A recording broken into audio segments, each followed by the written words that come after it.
Fight.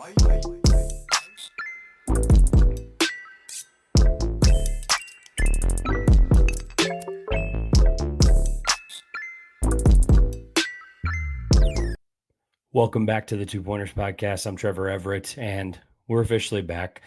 Just wanted to talk through a couple of things before we jump in here with Karl. Really appreciative of him and his ability to come on and just ask for 30, and we go an hour. But just wanted to catch you guys up to speed. Just out of the podcast space for a little bit here. Was doing a lot of game stories, recaps, things like that. If you've been following along, it's always at Trevor Everett on X right there in the bottom corner. For the YouTube audience, it's always linked in the bottom of the description as well. But just, not able to do podcasts with my new job.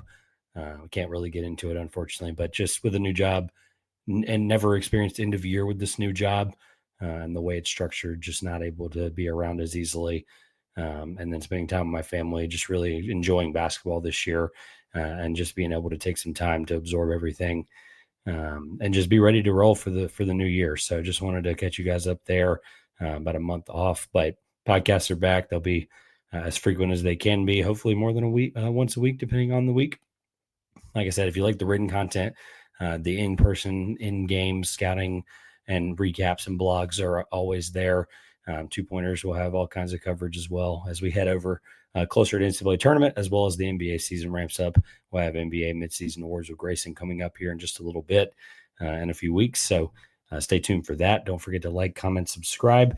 And don't forget that our presenting sponsor, SeatGeek, you're always eligible for $20 off your first purchase. Link in the top of the description, whether you're going to basketball games, college, NBA, doesn't matter, sporting events, concerts. If you want to click the link in the top of the description, that'll get you $20 off your first purchase. Code 2Pointers help support the show, help be able to bring stuff out to you. Like I said, apologies for the hiatus, but really glad and happy to have Karl back here. No Alex this time, but he's busy covering all that fun stuff in the Northeast. And shout out to Alex for all his work. But thank you to Karl again, and enjoy the interview. All right. We are joined today by Karl Heiser of the Gym Range podcast. You'll hear in the intro, this has been first pod back in a while. I kind of dove into what's going on and why, but we're back. That's what matters. College basketball is in the height of its season other than March. I think this kind of January, February, teams learning about themselves, teams starting to separate themselves is really fun. You'll see across the bottom of the screen, we've got a loaded 30-ish minutes here. Just some things that I've been wanting to talk about, and then some stuff at the end with TikTok, and I think Karl's got some good perspective on it and just the sports community as a whole. Before we jump into all that, reintroduce yourself to anybody that might be new here and what you've been working on. Yeah, hey guys, I'm Karl from the Gym Range podcast. So that's just my podcast. I do it with Alex Cervantes. We're on all platforms. We've also taken like a little bit of a hiatus too, but we're hoping to get back into it. We did some preseason stuff and have kind of fallen off just because of our respective jobs. But I do some writing as well for Busting Brackets and Vendetta Media, as well as just kind of my own independent stuff. I make videos on TikTok. I'm kind of all over the place, but I just love college basketball, and it's always good to be on the Two Pointers podcast. So, and look, it's a busy job covering the Dartmouth athletics up there for Alex, excuse me. And hey, they had an opportunity to take down Princeton the other day, and Xavier Lee decided to just do what Xavier Lee does and be an elite shot maker. So I'm sure he had a great time with that one. Xavier Lee is not a freshman. I couldn't figure out a segue, but we're going to talk about the elite freshman class just as a whole. I kind of want to lead into this.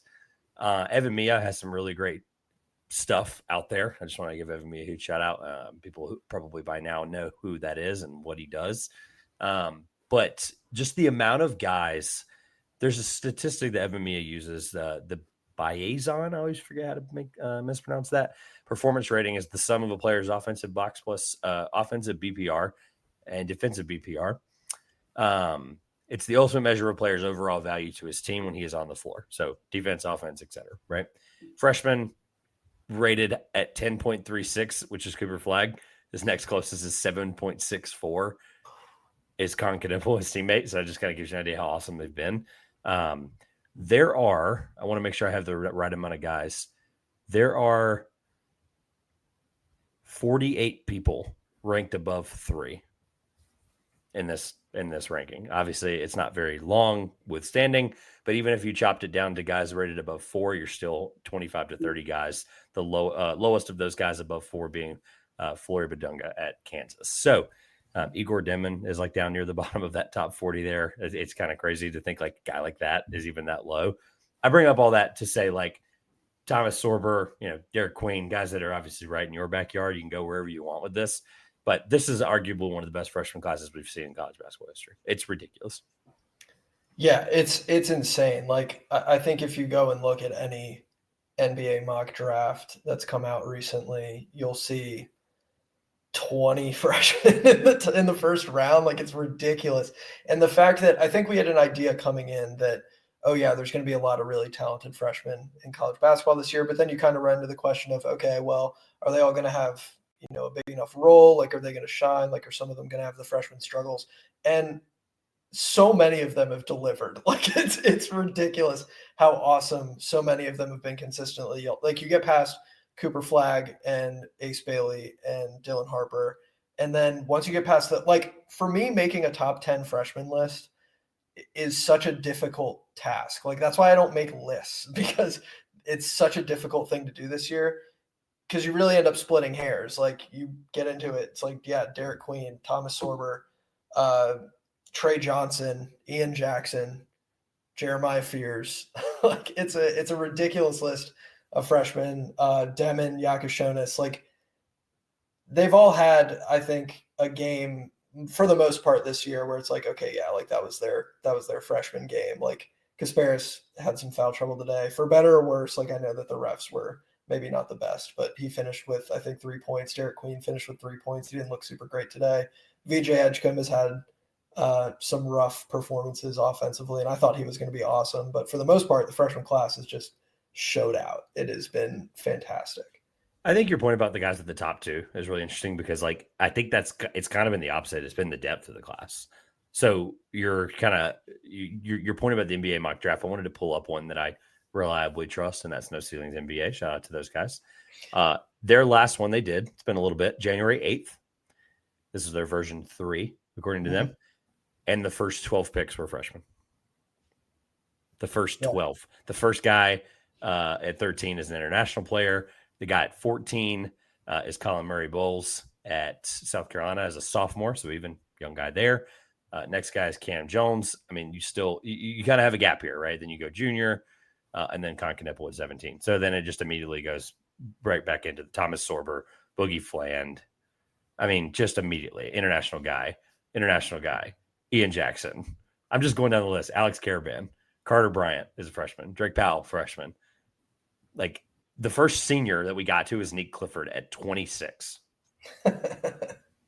So they love Nick Clifford over at No Ceilings. They always will. Yeah. And Danny Wolf Jr., but like I said, LeBaron Philon, I couldn't just search freshman course because it's going to pop up all the time with this list, like in the description of the players. But basically, like you said, I think it's probably somewhere in the 20 to 23 players in this draft. Mock was freshman. Is there anybody that really surprised you coming into the year? I know you said Edgecombe kind of the other direction, Derek Queen, Sorber, all those guys kind of in your backyard there. But I mean, like I said, the depth is what really like throws me off. There's like, you start looking down the list of guys, like I'm just using the Seven Mia thing to help me filter just kind of impact of guys maybe I haven't seen as often, like maybe a Carter Bryant. Like, I watch Arizona, but the fact that he's in the top 15 in the statistics kind of interesting. But is there anybody that's kind of surprised you coming into the year? Yeah, I mean, as far as freshmen go, like the two that really stood out to me, like, oh, I really didn't expect that, are Thomas Sorber at Georgetown. Like, I didn't know he'd have the immediate impact, and getting to watch him so frequently, like, I'm like, wow, like he is, I mean, their most important player by a lot of metrics. Like, I think Evan Mia, he might be over Micah Peavy in terms of BPR. Like, he's been supremely impactful. The other guy I did want to shout out is Tahad Pettiford, who is essentially the sixth man for the number 1 team in the country. And just the scoring that he provides off the bench, like he adds just this extra dynamic that makes them so difficult to play. They just have this like collection of guards who all have different skill sets, like different things that they're good at, different matchups they can exploit. And just collectively, it's like so hard to have to game plan against when you kind of have that change of pace guy off the bench who dropped 24 yesterday. To your point about PV, Sorber is 1, 2, 3, 4. Pettiford's third. For context, there he's been incredible. I think it was one of the guys from No Ceilings the other day, Corey, I believe, said something effective like Pettiford would be a lot in first round mocks if his handle was Pettiford with the shift or something like that. I saw that. Yeah. I was like, that was incredible, and he's probably right. But being left-handed, there's a lot of things that go into that, right? Being a freshman on, like you said, 6-man for the best team in the country, a lot of that stuff should matter more. But to your point about Sorber, 1, 2, 3, 4, 5, 6, 7, 8, 9th, just behind Derek Queen on this list. I searched PV, and he is nowhere to be found in the top 50. So, are you only looking at freshmen?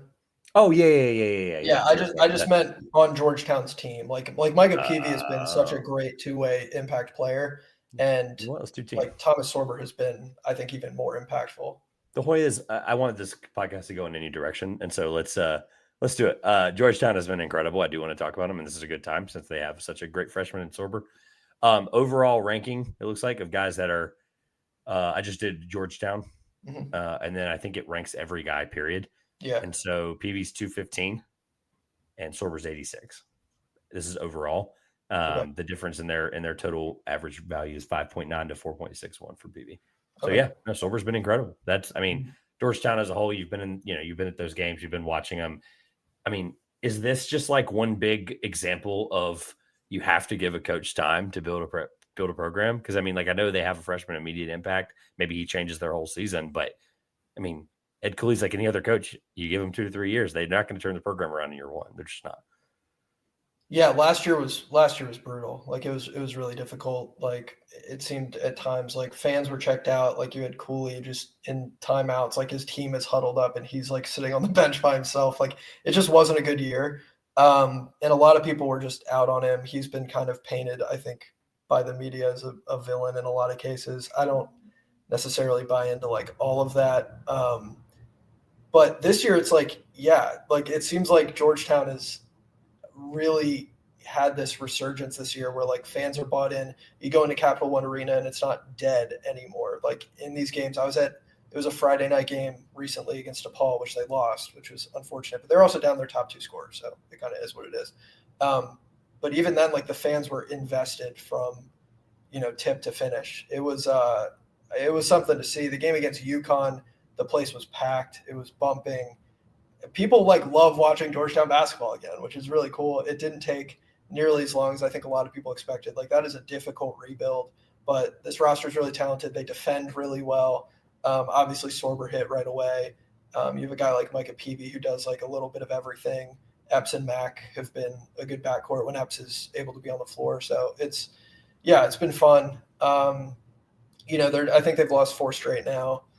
So a little bit on the downswing, but the Big East is tough. And with kind of the injury issues they've had, I think overall it's been definitely a positive season for Georgetown because now I think I tweeted this out earlier, but they've at a minimum achieved like not a doormat status. And I think they're better than that.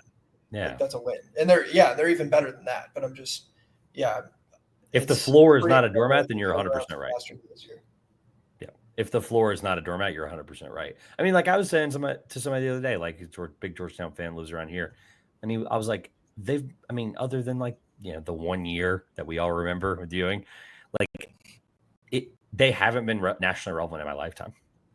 Like for the most part, we're about the same age. So like you get the point, like living in the area, maybe that's a little different. I know they had those years when they were back in the old Big East, whatever. Sure. But like just in general, what this year means to the fact that they're like in NCAA tournament conversations, like middle of January, unheard of to a level that I don't think people understand. And that's what's been so fun about them.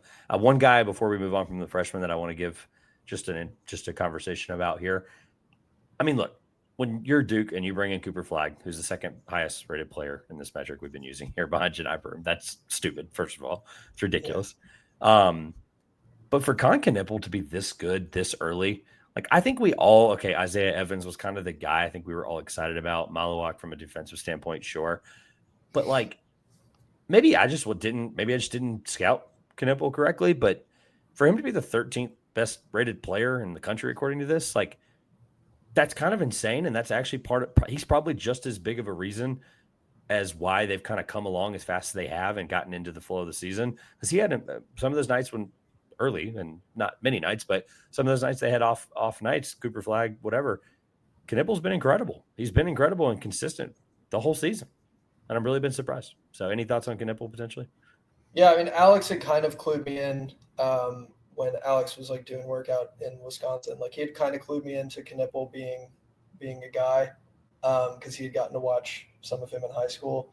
But yeah, like it's Duke historically, like they've had the freshmen, but to have like I don't know. It's such an interesting dynamic with this Duke team, I think, because like Flag is very obviously the guy. And I don't know, like if you go back, and maybe I'm just misremembering, but with the Zion RJ Cam team, was there like an obvious guy? Like what they were kind of all Cam was maybe like the number 3, but like was it kind of Zion and RJ where it was 1A, 1B from my yeah. understanding back then. I mean, I was always an RJ guy, that whole class, even going into the NBA, even still really am. I just thought he was that good. I thought the unique core set ability and the, just the length and the versatility. And I don't know, Steve Nash being your godfather is an advantage over a guy who doesn't have that. That has to matter. And he's been a good NBA player, but it was 1A, 1B. I mean, Barrett would have those random nights where he'd have 25 and it would be insane. But I mean, just from how the national landscape covers this sport, it was Zion or nothing. But from just an impact, to answer your question, it was 1A, 1B, I think, for a while there. Okay. Yeah. Well, yeah, I don't know. I think like with Khan's, I don't think he's. It's interesting to see how high he ranks on that list because I don't like when I watch Khan, I don't think of him as like this super dynamic player because he has a very different skill set from like a Cooper Flag or one of the many other freshmen. But just seeing what his floor spacing like does for this Duke team, which is already super talented. Like they have a couple shooters, but he kind of is that guy who's responsible for spacing the floor. It just, I think, makes such a huge difference for opening things up for Cooper Flag, for opening things up for, the other ball handlers on that team. It's, and clearly, I mean, yeah, whatever numbers Evan Mia is running, like it clearly backs up Khan being a high impact guy. So I don't know. It's like a weird analytics eye test thing for me with Khan, where it's like it is, but he's been really good. Feel like he's having an insane impact, but like he is. Mm-hmm. That's what's so interesting is like again, I think just from my perception coming into the season with him, like I just was not expecting him to be the second best player on this team. I mean, and that's through and through. People can argue, Malik Brown, who's now hurt for a little while. Mm-hmm. People can argue, I mean, you can argue that it's been maybe Proctor. I mean, of course, I'm going down the list in my head without looking, and I'm sure I'm missing somebody who's been incredible. But I mean, they're just deep. They're just a really deep team, and the fact that he really has been that good of a player, I think that's just the conversation around Khan coming in the year was just interesting compared to where I thought he would be this part through January.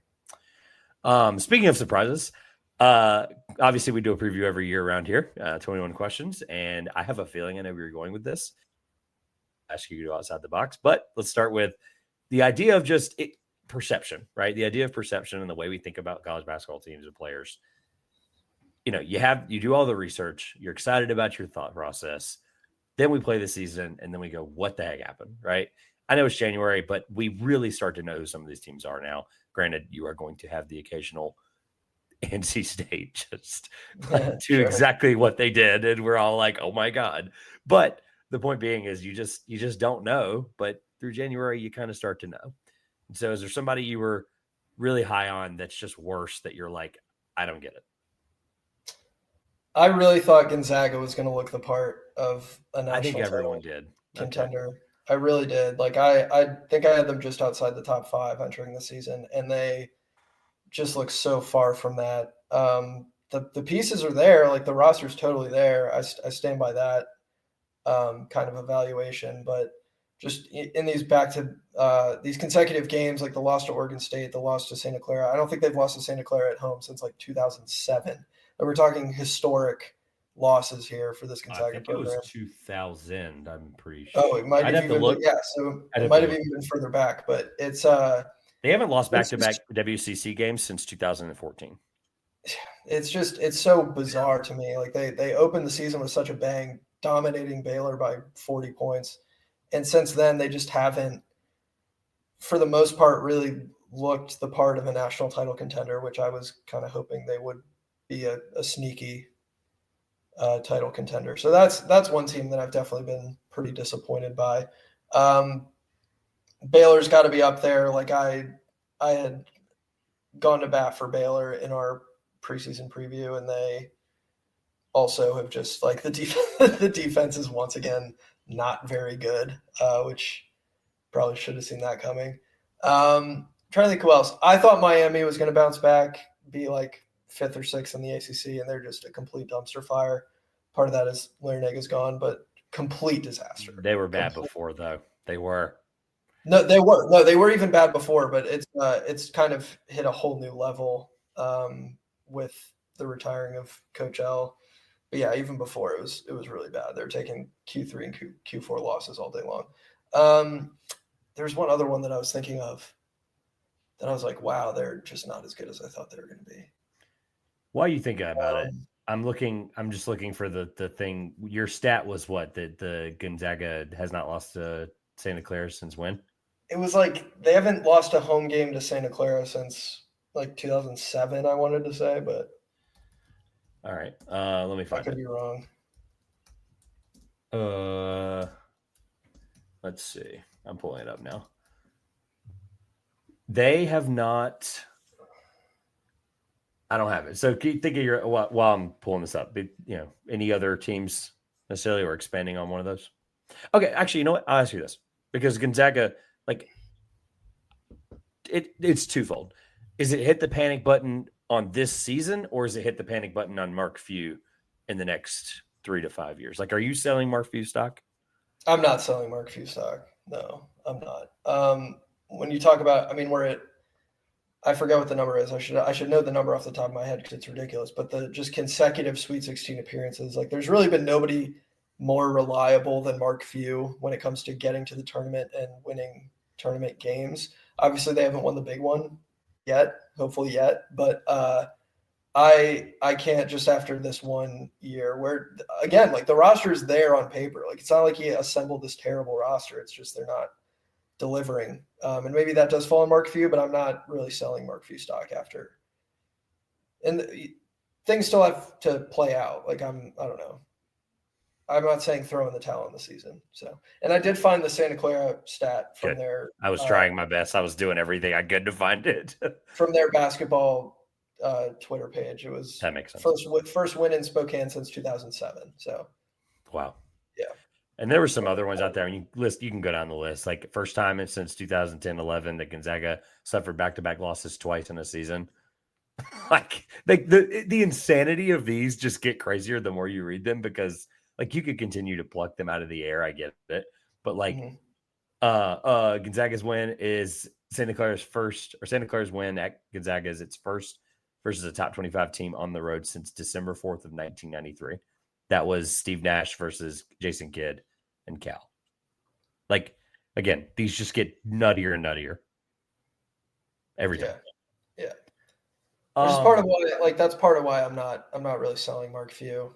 And there's still time to turn the ship around. So we'll see. Okay. So like the idea, not a bracketologist here, but the idea Gonzaga gets in the tournament, you would be able to look past you wouldn't be able to look past all of what this season's results have been and like start to pick them. Like last year, they were kind of that weird, like everyone thinks they're going to do this. And they did, they made the Sweet 16 last year. Did they not?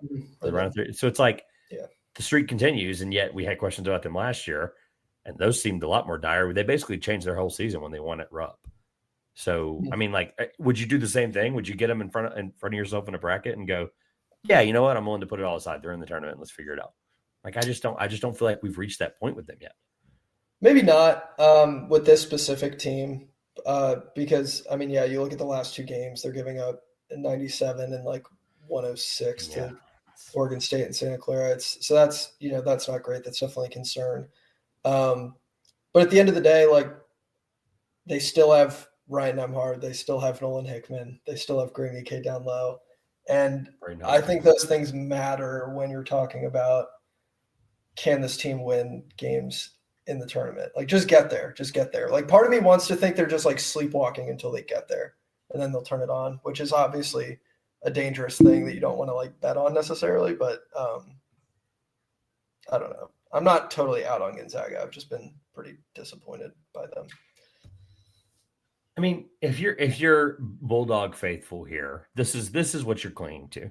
It's a overtime loss by less than 10 to West Virginia, who's been incredible, right? All these wins have basically aged poorly is going to be my point, or aged well is going to be my point. No good losses, I think, is like the old expression, but 1 point overtime loss in a semi-home environment to Kentucky. Let's just call a spade a spade. That was a home game. It just was. Yeah. When you play within 100 miles of a team's campus, it's a home game. Yeah. I don't care what anyone says. Connecticut, they lost by 6, semi away. UCLA, they lost by 3, semi away. Notice how none of these are at home. Notice how literally none of these are. Again, I made the excuse for the Kentucky one, but yeah. Oregon State away in overtime.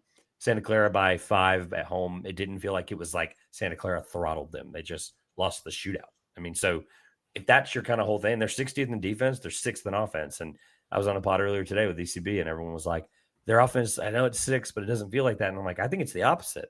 I think their defense just might be worse than 60th. I think it just might be a number we look at and go, it's getting worse, and it's heading in the direction where we hope. If you're a Gonzaga fan, you have to hope it gets better sooner rather than later. Problem is, the WCC is not easy, and their schedule doesn't get any easier. They play Portland 3-16 in Ken Palm. This is in order the next couple of games. Oregon State 62nd, St. Mary's 27th. St. Mary's can win both those games straight up. They just can. No, absolutely. And that's kind of the thing that worries me a little bit with Gonzaga is we're entering they don't control their own destiny territory, which is not a great spot to be. So for what it's worth, St. Mary's at St. Mary's, they're projected to win by 1. And then at home, third game from the end of the regular season, they're projected to win by 6. A lot can change, but that's probably the closest that matchup has ever been, and ever maybe at this point. So, any other team you want to pluck there, or it seems like there was Gonzaga is a big one, so we spent some time. I know we gave this is sort of like a back end of the top 25 team for me entering the season, but I know we gave Wake Forest a lot of love, and I just haven't seen it really from Wake Forest. Like, Hunter Salas has absolutely had his moments, but on the whole, I expected a lot more. I expected a lot more of like an offensive punch from this Wake Forest team that I feel like I haven't seen consistently. So they don't have a point guard. That's their biggest problem. They don't have a point guard. Cam Hilder's not a point guard. Tyler Johnson, sure. Like, give me 20 minutes of that. That's great. But yeah, they just don't have a point guard. But in the ACC this year, do you think Wake Forest is better if Boopie Miller doesn't transfer? I'm gonna have to tread carefully on my answer for reasons unbeknownst to the listeners.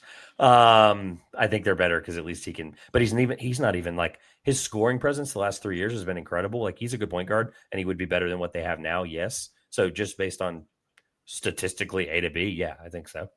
Okay. That would be a really easy segue into the ACC, but we'll end with that. So a team that, I actually ask it this way. Are you surprised that Arkansas is where it is? And then remind me and the listeners, where did you have them relative to now that they would be? Because there were people like this transfer class, John L. Davis. There was people like Elite Eight, people buying tickets to San Antonio. Yeah, I bought Arkansas as like I think I had them right around the top 15 entering the season, like just inside. But it was kind of a weird, they were one of those teams where I was like, roster talent wise, like I feel like I have to put them in the top 15. But like projecting forward, it's like, I don't know if I expect them to be one of the, because where did I have them like relative to other SEC teams? Like 1, 2.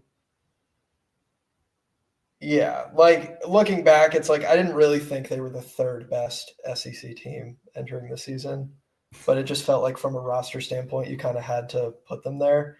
And yeah, they haven't been good. They've been actually bad, I would say. What have they opened SEC play 0-5, and They have a it's chance to be 0-6 on I think it's Wednesday. They play. I'm pulling it up now as we talked about it on ECB this morning. They play Mississippi. No, excuse me. They play Georgia. Georgia comes to Arkansas. Georgia's sneaky good They too. can lose that one 100%. Yeah, Yeah. Oh they yeah. probably will. So Yeah, and I saw it today, like after the Missouri game, Cal was talking about how Boogie Flynn is kind of dealing with a hand injury. And if that's like a lingering issue, they're just cooked. Like they're done. Like he's been basically the only positive for them this entire season. Like Janelle Davis, I thought he was going to come in. He was a guy with, you know, I thought potential like first team All SEC, like borderline All American level upside, yeah. and he just hasn't been good. He's averaging like 8 points a game. Um, it's really just been Boogie Flynn. Like the whole team is inefficient. Like nobody can shoot from anywhere on the floor. It's not good. It's really bad. The press conferences are weird. Like the Cal's answers to things, like it's just a very bizarre situation. It makes me wonder who had the bigger miscalculation last offseason, whether it was Arkansas bringing in John Calipari after the way things transpired towards the end of his tenure at Kentucky, or if Cal made a bigger miscalculation staying in the SEC. Like if Cal had gone and taken some ACC job, I don't think we'd be having these conversations, but he decided to stay in this gauntlet of a conference with his old, his ex-girlfriend, and they get absolutely dominated. And it's just not a good look. And he might be. I did have the crazy thought, honestly, like before this show, what are the odds he like takes the Miami job? Like what if he just doesn't Cal feel like he could take the Miami job? He feels like a Miami guy to me. Oh, 1,000%. Like Yeah. it would just be the same Arkansas problems, but in South Beach, and all the money would be, I don't want to say the same. I'd say similar, right? Tyson Foods, Miami. How legal the money is in Miami, I guess, would be the better question. But I mean, I was going to ask you this, but I think you're 100% right. Like, where does Arkansas, like, because they have to be somewhat to blame. Arkansas, the Tyson Food family. Like, I made the joke this morning, like, the price of because of all these players and the price of Tyson Foods is going up. Chicken nuggets are going to cost a lot of money because these checks are going to bounce. These players suck, and like the whole just aura around the team, and like you mentioned, the press conferences. My thing is, like, what do you do? Like, if he takes a Miami job, like it's going to cost $1 trillion to buy him out. Yeah. It's like, right. but like that never matters anymore. The only reason it mattered True. in Kentucky is because he had clauses in his contract that none of us knew about until that very moment about, well, if he has to talk to this, then he has to tell them this. And it's like, who cares? Like, none of that matters anymore. Like, but what do you do if you're Arkansas? Do you run this back and you just say, like, you have one more year and that's it? Like, I think that both are in purgatory right now. It's a really bad situation on the Arkansas side specifically, because you think about these teams like in Arkansas, like a Kansas State, like in Indiana, have to mention Indiana, opened up the NIL war chest to like infuse millions of dollars into building a roster. And then you think with the performances for each of those teams this season, you think when you go back to the boosters, when you go back to the donors, and you're like, hey, we're trying to compete this season, you think they're going to be more likely to give you money to like shell out big bucks so you can be a complete disaster. Like this is just it's not a good proof of concept year for Cal at all. And I think it only makes it tougher in the future to get investment and buy-in into the program, which you kind of need, especially in the SEC where you have so many of these great coaches and so many of these great rosters. I don't know what you do, because if you don't turn the ship around like now, it gets even more difficult next year because you're going to have guys who want to leave. And it's just going to get tougher from a financial standpoint to stay competitive. The issue is I have zero faith in Calipari ever being a good coach again. Like, I've just reached that point, and I don't think in any way that's outlandish. I don't. No, I had him 17 before the season, for what it's worth. I pulled it up. Okay, yeah, I think I had them 13 or 14. Like you mentioned, SEC teams ahead of them though. Like, okay, I don't think I had this X, Y, and Z team. I had SEC teams ahead of them. I had Tennessee 14th, Auburn 13th, A&M 12th, I had Alabama first. So I had 4 SEC. I had them as the 5th best SEC team. Okay, yeah. See, I only had Bama and Auburn, which was definitely a miscalculation. I did have them, I think, just ahead of Kentucky. I I was don't know if that pushing was any Aggie regional. propaganda more than Yeah, anybody other than Aggie people. Okay, like it was bad, and they're good. So I'm proud of that one. yeah. I did in the run from 13 to 18 in my preseason rankings. So that's 6 spots. I had 5 SEC teams in that 6 spot range. So I had a bunch of them grouped together. And they're all. It may not be the 5 you had, but they're all good. They're all Yeah. really good. Nobody thought Mississippi State would be this good. To your point though, like the reason I brought up like just the lack of faith and belief in him is like, and why I think things go south before they go anywhere remotely heading north. Like you mentioned the job and like Miami and like what if he had taken this or done this or whatever. Like I just kind of scrolled through KenPom and just went through in my head like what jobs were open this offseason. Mm-hmm. And I'm not, again, Arkansas has to be somewhat to blame. Like the program, the organization, and the school as a whole has to be to blame for somewhat because like they all saw the same thing we saw. They all saw that, oh well, he was terrible down the stretch, but he can buy talent and bring it here. Yeah. Like sure, like but that's like irrational levels of delusion to think that like because if you just watch the product on the floor, it's been bad for a while. Like Yeah. that Oh, Oakland loss should have put every nail in his coaching coffin for the next 3 to 5 years. Like I'm not shocked he was. I mean, he was headed to the Patino path. I mean, Patino did things off the court that got him heading on his path, and now he's kind of revitalized his legacy. But like Patino left the country for crying out loud. He went to Greece, and then I mean, whatever you think about New Rochelle, New York. I mean, that felt like okay. Well, you got to rebuild your resume. Let's do it in Iona. You know, I mean, no disrespect to Iona, but good grief. Coaching in the MAC for crying out loud. I mean, that league hasn't been that exciting ever. And then he shows up. My point is, I look at the list of like off-season availability. Michigan, they're 11th in KenPom. Dusty May was getting that job. That was their guy all along. I refuse anybody to argue otherwise. I mean, and then you have to scroll for quite some time before Louisville. Louisville wasn't after what happened with Payne. They weren't touching, especially where Payne ended up at Arkansas with Cal. They weren't touching him with a 400-foot pole. There's some, schools that may have moved on in other directions. So again, all that hypothetical, I'm just going off what was open. West Virginia, like you mentioned, is that the equivalent of him taking an ACC job at the time? Probably. West Virginia has been in basketball, purgatory. I keep using that word, but it's true. Ever since what happened with Huggins. The list is getting shorter. I mean, I'm just scrolling. There's not really been availability that you're like, okay, so like, where would he have gone? Like right. I thought it was going to be way further down than where he ended up. That's for sure. Yeah. It's a mess. Like he probably should go the mid-major route at this point, and I just don't think he's ever going to do that. 100% he's not. I mean, I'm literally I'm in the 80s, and there's not a single team that I would. I think the status and the money and all of it, I think it matters a little bit too much to him to kind of take that shot to his ego to be coaching at like, I don't know, Temple. Like, I don't know. Like, I just. Holtman's been at DePaul, what? This is his first year, right? Yeah, year one. So, I mean, we're talking 104th in KenPom at that point. I'm still scrolling. There's not, we're into the Sun Belt conversation now.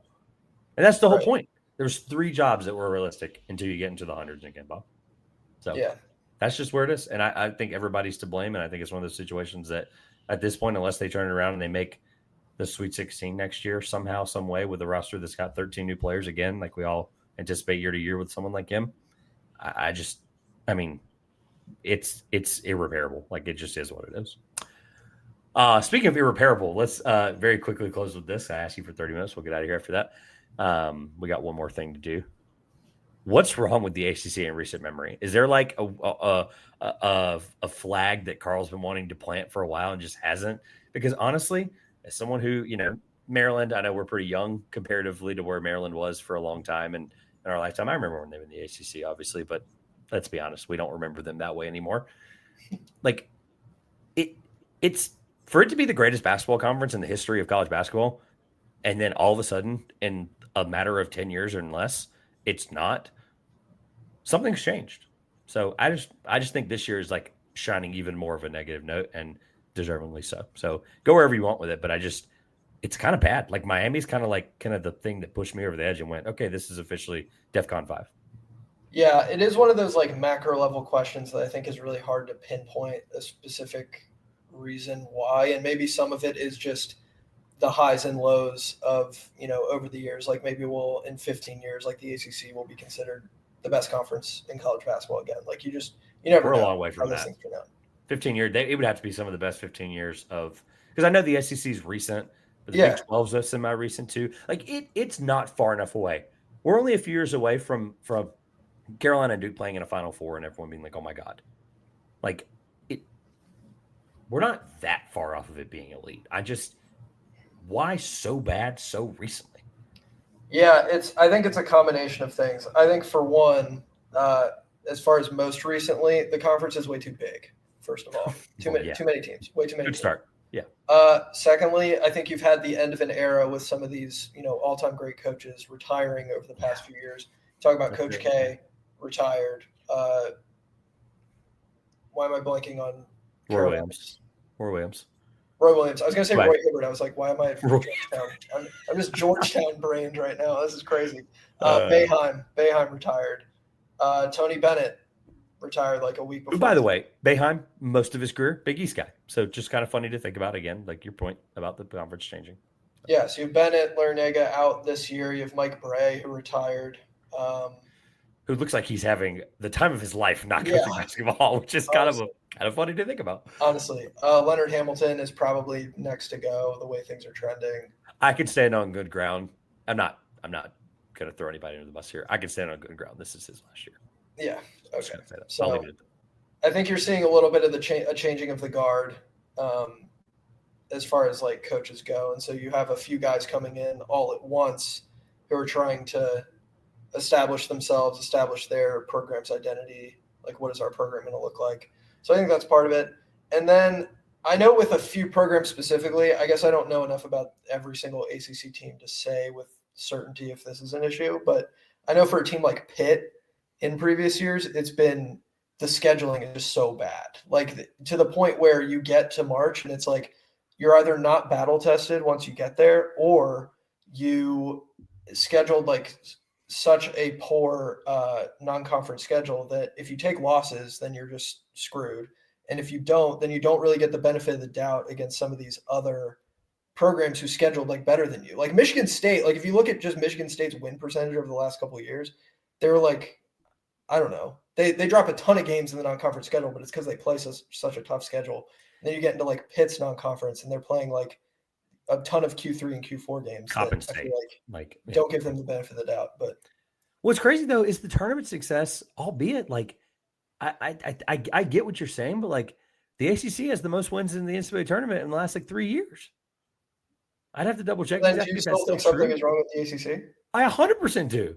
Okay. I'm not panicking. I know. I'm just making sure people realize like if it's ultimately based on tournament success, and that's like I'm in the backyard of it. Like I see it. I see DEFCON 5 every day. Like it is to the point where like I'm not going to name any names, but there are some local folks here that cover the sport locally that, I mean, it is ACC toot horn or nothing. And they want to make fun of the SEC all the time in some way possible. A lot of it's football based. I get it. But like, it is literally like anything Paul Feinbaum says, it's like Satan said it. Like, and I'm like, let's look ourselves in the mirror and go, okay, if it's ultimately all tournament success, that's great. But the perception of the conference has to matter. The perception of the conference, clearly college basketball people, even down to our level of like non-national folks, the conference is not looked at fondly. I mean, you had John Rothstein last year talking about the Mountain West is going to have 6 teams, the ACC is going to have 2, and then he looks like an idiot when the ACC does what they do last year. Yeah, but I still believe that the perception of the conference is really bad. My point being is I'm going to read you the top teams that have more than 4 wins this year, 4 or more wins. This is from top to bottom: Duke, Clemson, Louisville, Wake Forest, North Carolina at 5-2. I'm just going off conference record to be fair to these teams, right? Mm-hmm. Because North Carolina, we all know how we feel about that. SMU, Florida State, Stanford. That's it. How many of those teams are true legacy, helps the ACC out year to year teams? Duke. That's it.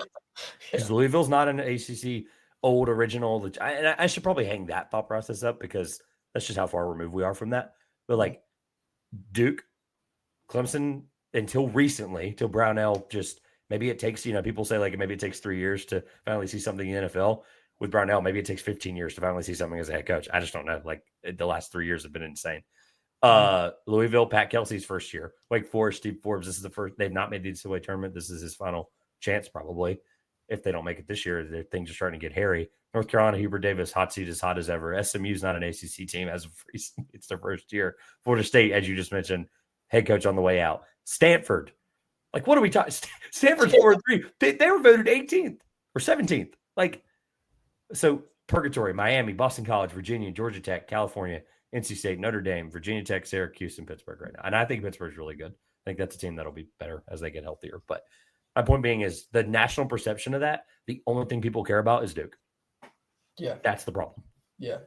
And I mean, collectively, I think the ACC has done a pretty poor job of like understanding how, like, I feel like there's been kind of this groundswell from like the Big 12, almost like a collaborative effort in the Big 12 to be like, here's what we need to do to get a large, representation into the tournament. And then I think it was like last year, 2 years ago, you have, the ACC is bringing in Joe Lunardi to talk about like how to get teams into the NCAA tournament. It's like, have you seen where he ranks on the bracket matrix? Like, do you think he has a good understanding of what makes an NCAA tournament team? Like, that's the guy that you're going to help you solve these problems. No hate to Joe Lunardi at all. Like he absolutely pioneered the bracketology movement, but it's like, but the matrix is what it is. You're right. Yeah. You're just like concerned about the wrong things. Like you're talking to the wrong people. I think there was a press conference last year where Capel was like, he gave like an 11 or 12-minute answer about just how the ACC needed to be better, how they needed to get more teams in the tournament. And I feel like that in and of itself kind of showed how they were a little bit behind the 8 ball compared to like the SEC and the Big 12 with regards to like dissecting the net and like how to improve your team's like standing in the net. Cause that is something that they use on the team sheets. So I don't know. There's a lot of things at play. I'm not going to pretend to know like all of the dynamics and the issues at play, but to your point, it's not good. Yeah, it's insane thought process to think that Pat Kelsey is potentially the ACC's saving hope.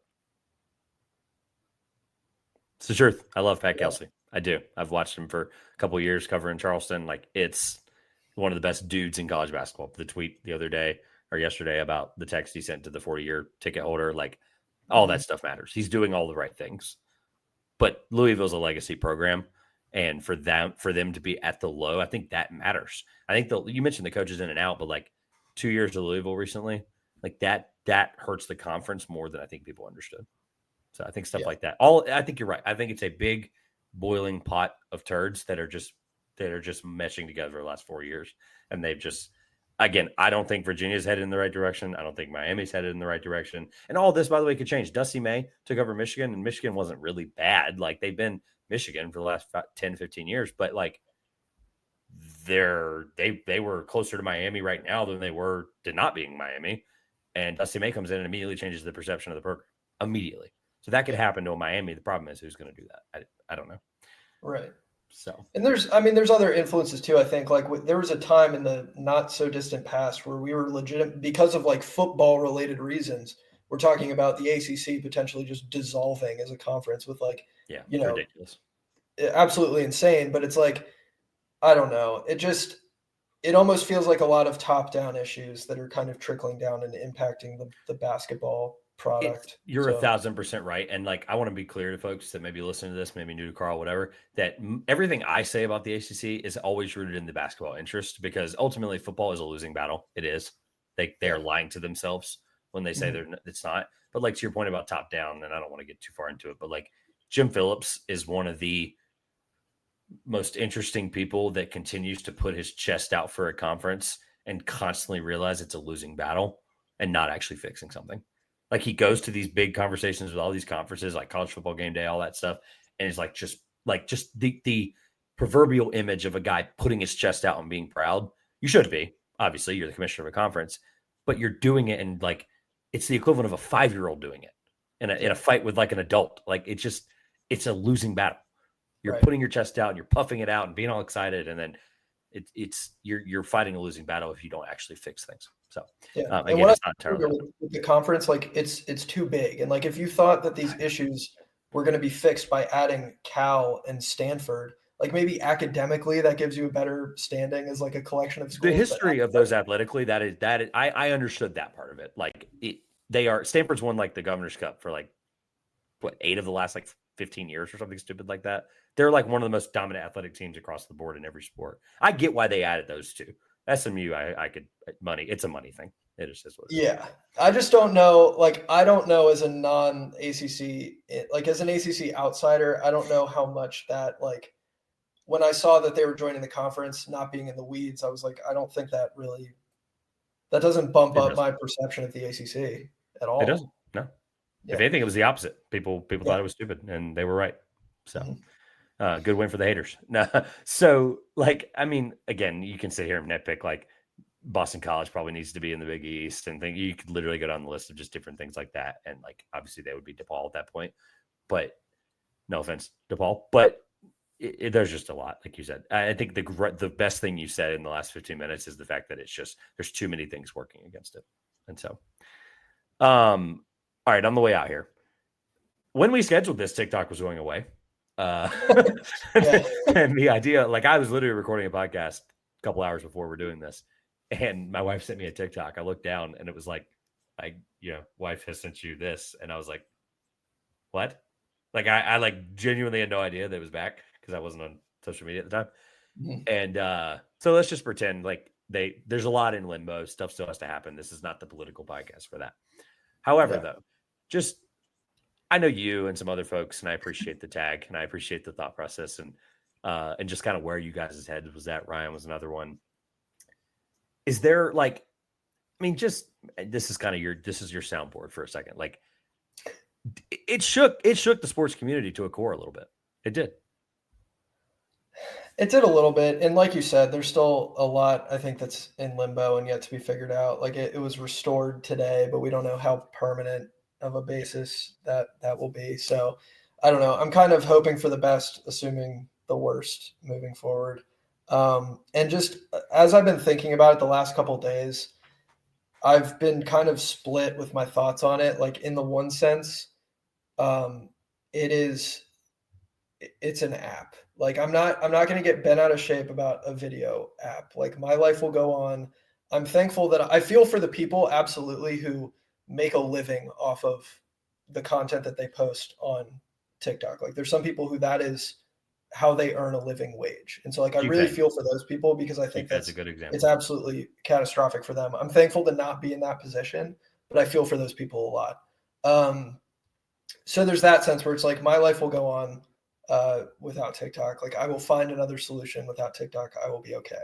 But then there's another sense where it's like, no, like I am like upset about this. Like I do care very much because TikTok for me was the thing that really legitimized, I think, the work I was doing in the college basketball space. Like I was approaching it kind of a different way than a lot of the traditional media. And I've gotten to do a lot of cool things as a result. Like it's such a sick platform that I've had the opportunity to do so many cool things because of it that I wouldn't have been able to do otherwise. Like I'm sure we would have met at some point because the college basketball circle is not very big at the end of the day. Like I'm sure we would have crossed paths, but like I don't know that I'd be on this podcast like if it wasn't for TikTok. Like the connections that you 1,000% would not, because I would have never found you guys. Yeah, exactly. So that's, I mean, meeting you, like I've gotten to know Ryan. I've met like G-Fed in real life. Like I met up with him and like we made videos together, and it was like, that's the kind of thing that I am like really sad about. Is this is like my biggest platform. It has been a connecting place for me and something that has really helped kind of enhance my work and my visibility in the college basketball space. Cause like I didn't go to school for journalism. I didn't really start doing anything in college basketball until after I graduated college. So this was the kind of thing that gave me a boost into that space. Like I'm probably not credentialed at Georgetown today if it's not for TikTok. Like there's a lot of things that I'm very thankful to TikTok for. And there's so much at play. Like I don't want to get like super political with it, but it just made me upset seeing like a lot of the hearings and people just completely misunderstanding the technology and kind of putting out straw man arguments about why this app is such an issue. I won't deny that there are like maybe some national security concerns with it. Like I did I did an internship a while ago in cybersecurity, so I feel like I can speak on it a little bit. But also, like it is also a thinly veiled effort from a very large corporation to monopolize the content space. Like we can call it for what it is. Like there's a lot of lobbying going on. There's a lot of money changing hands, and so it's a little dirty from that standpoint. So there's some things that I am like a little upset about, a little sketched out about.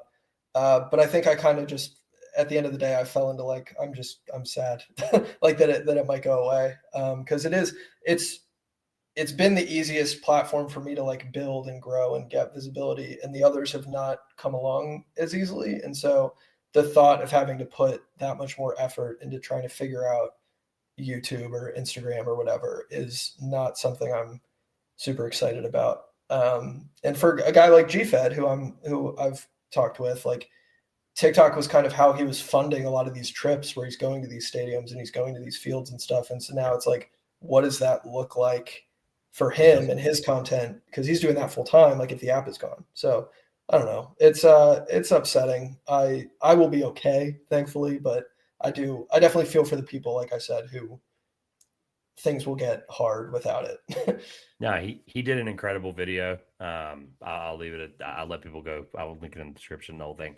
He did an incredible video just talking about like he understands that content needs what he does. Like it's a weird thing to say out loud for somebody that maybe doesn't understand it. But like at the end of the day, even if it's something you do full time or whatever, the construct of how we view and appreciate content, especially in something like college football, college basketball. I mean, heck, there's communities that we don't even know about that exist because of that. And even if people look at it like, okay, well, the X, Y, and Z, whatever, you could just move over to this. I've seen it. Like it's the politicians aren't even the ones saying it. It's the people that don't understand what, like your point about it being like the one that's grown the most. Like people may look at that as like, what's the easiest one to build? And it's like, it's not true. But like the same people saying stuff like that are the same people that have never tried to put a YouTube channel together. Like they're like, I envy some guys in the space that just have used TikTok to their advantage. They make, hey, this is what we do, short form, kind of click you in a little bit, right? And then it redirects you to YouTube. And now I've got friends that have 2, 3, even 10,000 followers or subscribers on YouTube because of the content they make on TikTok. It's insane to think about like how people are using it. And I brought up the whole like sports community thing and like how we'll always be stronger, we'll always be better, kind of iron fist or whatever. But like people just don't understand like it's going to leave a void in some of these communities. And this isn't exclusive to college basketball, but I just know that I think you were going to give us good perspective on it, and you did. That like building a YouTube audience is one of the hardest things to do in content. It just is. And so the fact that people like us are saying that and we don't do this full time, I think should give people a real reality to how much this is really going to change things. So again, all that I had all this planned in my head, and I'm sure you did too when we originally texted about this, and didn't expect to quote unquote get it back between. I mean, literally, we're talking 48 hours. I was like, hey, want to do this, and the next thing you know, oh, and it's back. Whatever. By the time this goes out, it may have already been fixed. Like it's going to be that stupid, but we will. I think ultimately things will kind of head in the right direction. I get it's political. I get there's security concerns. Like that's you kind of laid out all that, but from just the community standpoint and how we view building these things, it does suck. And like I'm somebody saying that I have 700 followers or whatever. Like it's one of those things. Like I just understand its impact and why it's going away, and why it shouldn't be going away. So, right. On a brighter note, congratulations on the Commanders making the NFC Championship for the first time in your lifetime.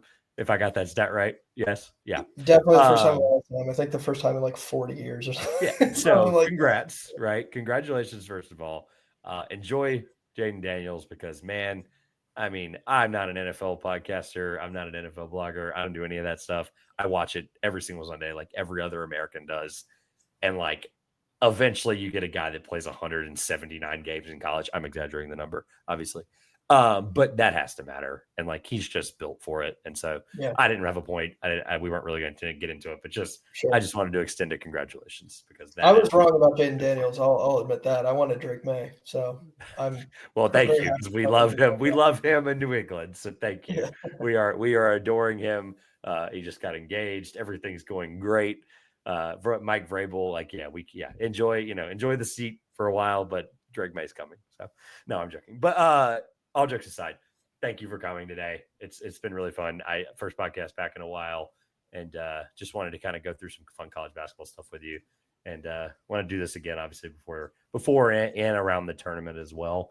And so before we get out of here, plug away at anything that you're working on making. I know TikTok kind of ruins all of that, but yeah, talk me through it. What's up?